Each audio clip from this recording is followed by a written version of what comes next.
left on this world forever. No! The Herculean king, Hyperion, has declared war on all of humanity. If any of you influence the affairs of mankind, the punishment will be severe.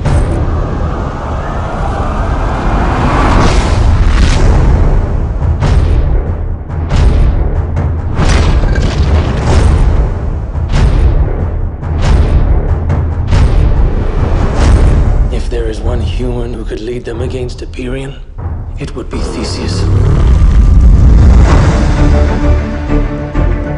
The gods may be on your side, but your dream has just begun.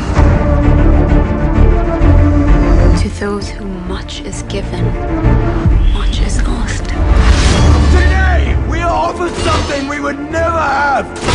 Today, we fight for honor.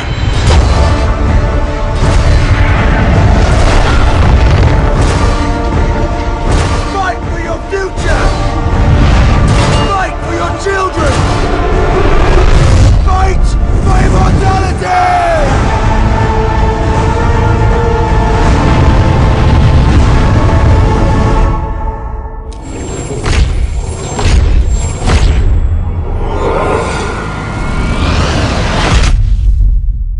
The gods chose well.